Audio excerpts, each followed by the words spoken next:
Even though the state's generating capacity, Electricity Commission engineers are obviously very happy to have stage 2 of the massive Araring power station safely up and running. Synchronisation of the second 660 megawatt generator has been a copybook operation. It's a week ahead of schedule, and the plan is to have the system delivering full power within 2 weeks, a record for any power station. The design of the Araring system has helped the commissioning stage. A turbine bypass allows coal mills, boilers and the steam system to be tested even before the turbine rolls. By early 1984, 2 more of these generators will be in operation at Araring, making it the largest power station in Australia. However, although Araring will be completed on schedule, work on the identical Bayswater station at Muswellbrook is being slowed, pending an improvement in the economy.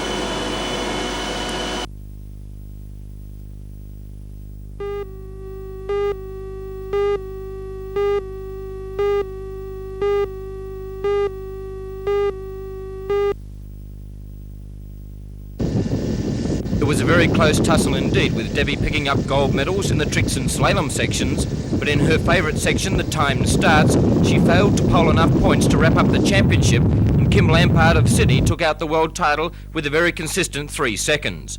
It was a bitter disappointment for the Clarencetown lass, who has worked extremely hard for years to achieve her goal, but will have to wait for a further 2 years to fulfil her dreams. Peter Wellham, who was also favoured to do well, was placed 5th behind the world's most brilliant barefooter, Brett Wing, who won his 3rd consecutive world title. John Steckenberg of Victoria was 2nd, with Mike Serperl in 3rd spot. So Australia remains the king of barefoot water skiing for another 2 years.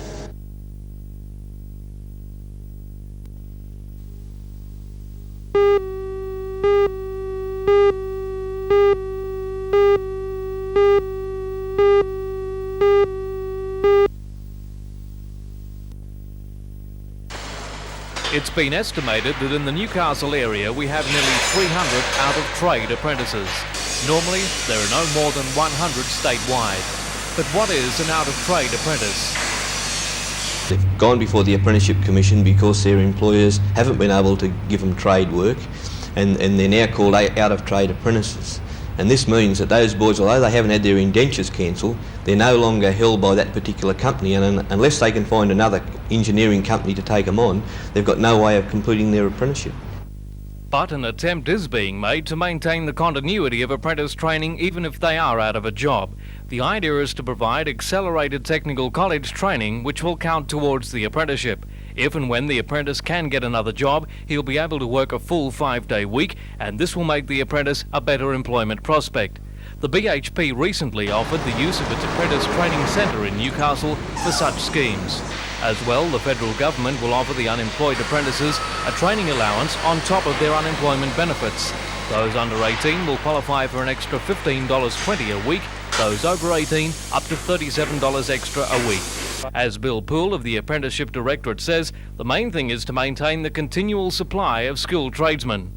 The thing is, we've got to keep these apprentices going now to ensure we've got a continual flow of skilled tradesmen coming into the workforce. And if we don't continue to take apprentices, we're going to have a fall in about 4 years where there are going to be no tradesmen come out. We'll just have a big empty hole, so to speak. And is there some sort of support?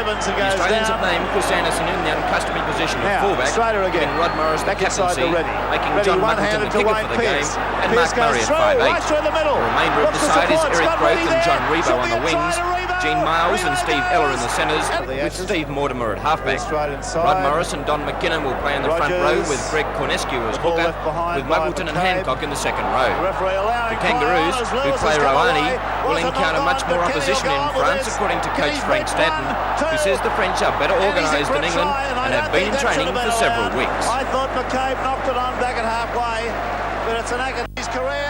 A stupidity here now. Why, oh why would they go on with fighting?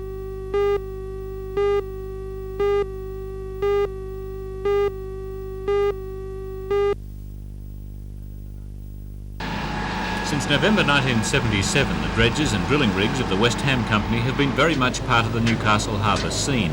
But now only a grab train is engaged in clearing away the last 20 centimetres or so of silt and broken rock at the harbour entrance. Even by world standards, the 5-year dredging project has been a complex one. Well, by world standard it is really a big contract, and there are not too many of contracts of this size in the world at present or in the past, and certainly the complexities they are greater than almost any other dredging contract in the world. Quantity-wise it is rather small, but cost-wise and complexity-wise it is one of the biggest ones. At its peak, the dredging project employed 350, but in recent months the workforce has been reduced to 120. On January the 15th, the operation will come to an end, and at this stage West Ham is not certain where it will be able to deploy its equipment, although the company has tendered for jobs in Thailand, the Philippines and New Zealand. This is some of the 2 million cubic metres of rock that was blasted from the harbour floor. The resilience of the rock did give West Ham problems at times. Instead of the drills shattering it, they literally bounced off, and the project was hard on equipment. Most of the spoil was dumped at sea, but some of the crushed rock was used here at Kooragang, where West Ham has established a permanent storage yard. Although the equipment being stored at Kooragang has no immediate use here, it's obvious that West Ham does hope that it might get a future chance to deepen the harbour entrance beyond its new depth of 15.2 metres. We think that larger ships will make the Australian coal more competitive on the world market, and therefore Newcastle Harbour probably have no choice but being deepened at one time, maybe in the next couple of years.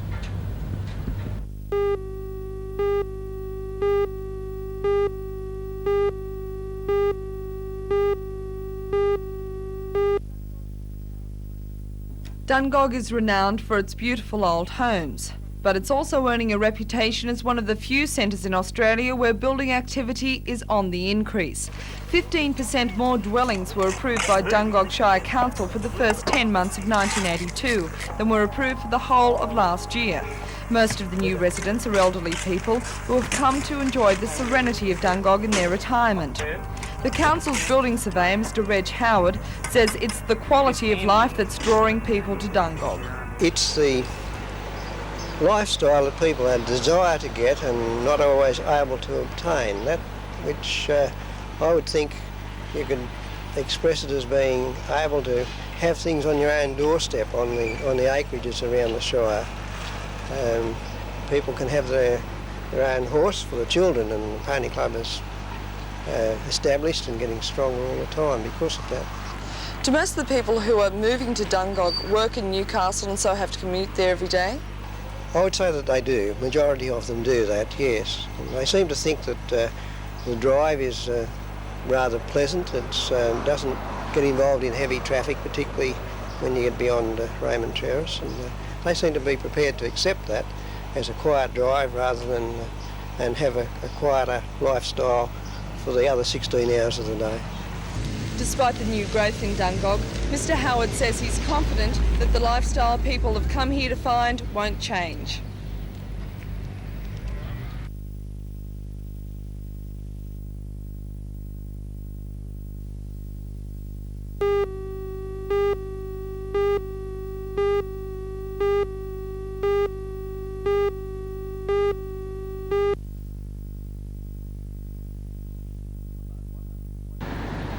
About 120 metal workers from BHP, Tubemakers and Comsteel left on the buses. The men will join the planned protest march into the city of Sydney by unemployed Wollongong workers. Mr. Lionel Bowen is expected to address the protesters at Belmore Park before they march on Parliament House. Local organiser of the AMWSU, Mr. Bob Adamson, says workers have to show the government how concerned people in Newcastle and Wollongong are about continuing retrenchments. Well, we want to talk with them about the plight of Wollongong and Newcastle. After all, the unemployed level at Wollongong's reached 13%. It's climbing very rapidly to that in Newcastle. There's got to be some consideration given by the state government to those two cities in particular. And we're going to talk with them about all of the problems that unemployed people face. Getting jobs, job creation, moratoriums on home payments and the like.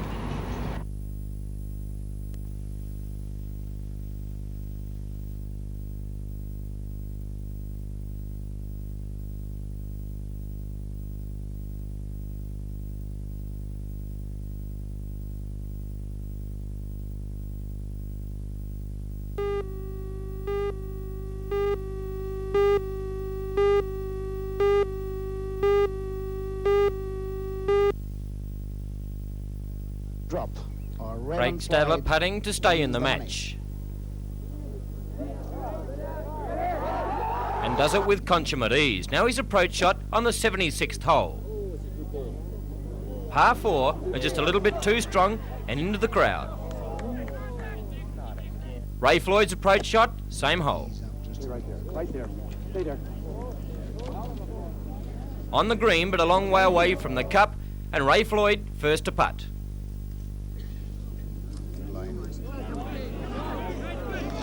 And a magnificent putt there, a good par-saving putt. Now Stadler.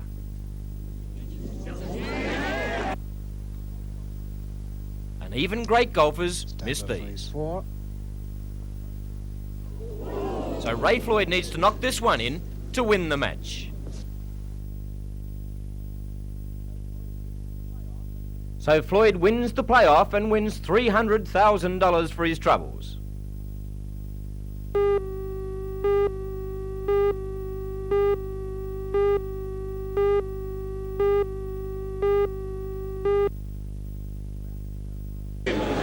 Around New South Wales, the swimming pool industry is feeling the pinch. Sales overall are down as much as 40%, but not in Newcastle. About 1,700 pools were installed in this area last year, and it seems like this year the figure will be about the same. The average in-ground pool now costs around $8,000, but apparently in some households there's no shortage of ready cash. They talk about an 8% unemployment, which there is, but there's 92% of the workforce are working, and in some of those families you have husband and wife and possibly children working. There's maybe 2 or 3 pay packets coming to the family, and this appears to be the market that is expanding at the moment with in-ground and above-ground swimming pools. The pool service industry is actually on the increase. Sales of chemicals and equipment are running high, and the display at the City Hall today shows just how many manufacturers are involved. At the fair today was someone who's no stranger to swimming pools. Tracy Wickett made several guest appearances, and Lee Morn asked about her side of the swimming business. Now that I'm retired, I can, well, make money out of myself advertising goods or promoting whatever. Yeah. It's a funny brand. I'm classed as a professional, but really I've retired from swimming. Exactly. There's no such thing as professional swimming. So. What about the 1984 Olympics? They're completely gone out of your mind then? At this stage, yes, but you never know. In 6 months' time, I might have the itch to get back. But whether or not they'd take me back because I've decided to earn a living like anybody else is another story. But if they really want me badly enough, they might say, well, forget about what you made and we'll have you back.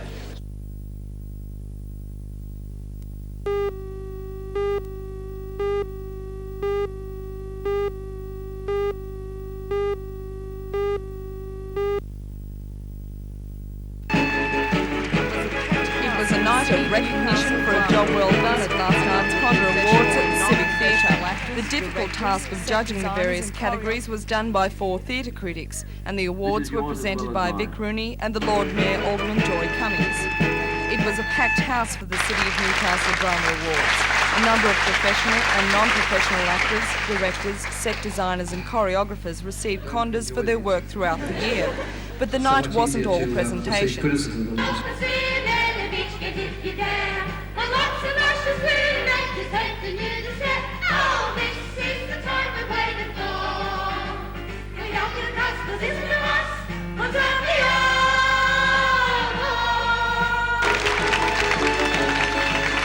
The top awards went to Sean Newey for Statements, Gary McLean for Woyzek, Julie Hudspeth for The Man from Muckanuppin, Julie McGregor for Big River, and Jonathan Biggins for The Man from Muckanuppin. The Commonwealth Bank Award for the Performance of the Year was awarded to Carol Davis for Kid Stakes. Carol also received a Condor for the Best Supporting Actress. Some great music and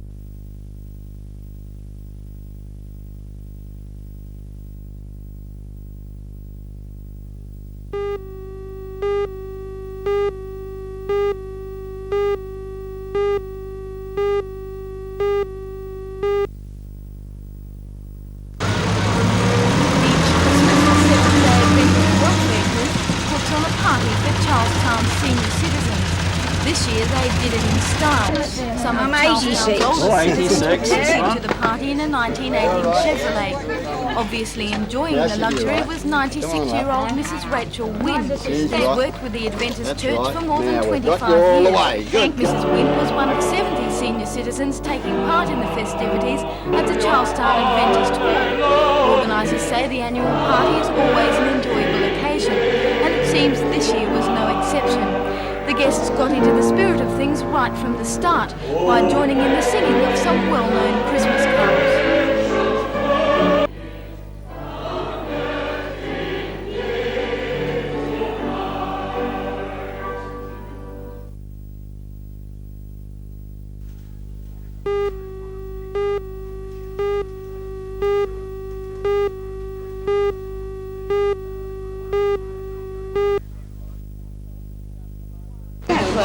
While many retailers in the region are keen on the idea of Saturday afternoon trading, it's unpopular with the local Shop Assistants Union.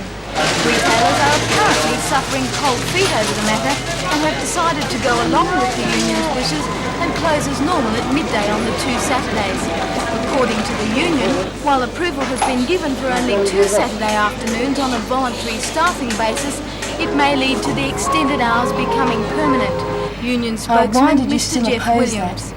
Well, our members are opposed to the Saturday afternoon prior to Christmas, specifically as they voice to us, on the basis that they see that as the proverbial thin edge of the wedge, and that then any introduction of Saturday afternoon trade for Christmas would be used in proceedings next year or in future years even to try and introduce Saturday afternoon trade on an all-year-round basis. Retailers say they will comply with the union because they do not want to invite industrial trouble during the critical Christmas period. But many of them are disappointed about not being able to trade on the Saturday afternoons. Mr. John Scott is the president of Newcastle's Retail Traders Association. The rest of New South Wales will be open.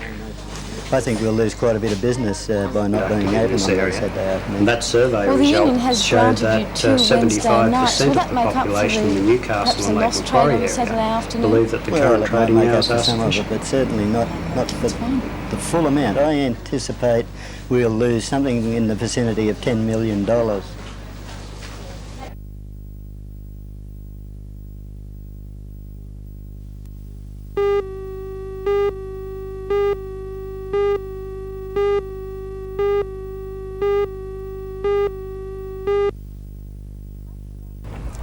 Cuts announced by the state government this year, including reduced subsidy to pensioners, has thrown councils into trouble this year trying to make up the difference.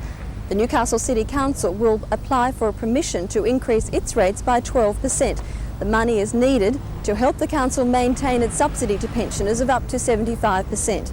For the first time in 3 years, the council is not looking at a deficit. The working funds have dried up, and for that reason, the town clerk says it's necessary for the council to look at a balanced budget.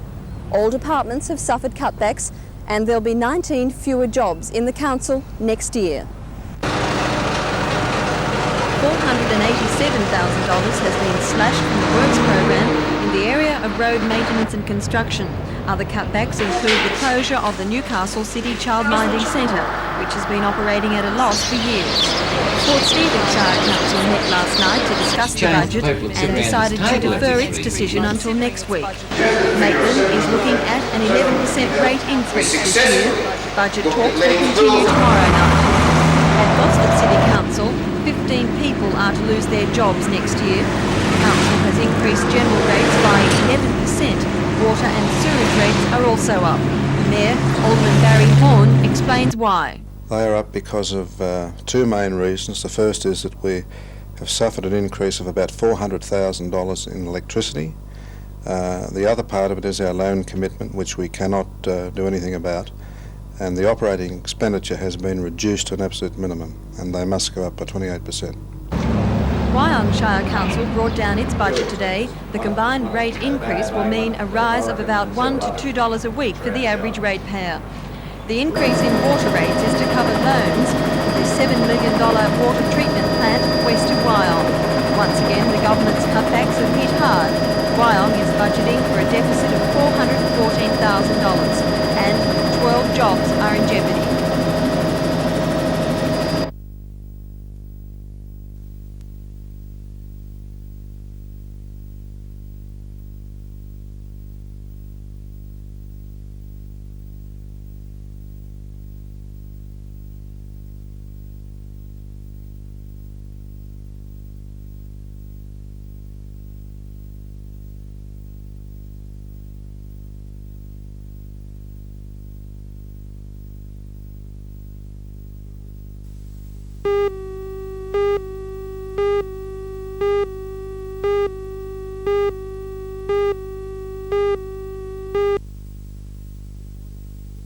The award is presented for a commercial or industrial development.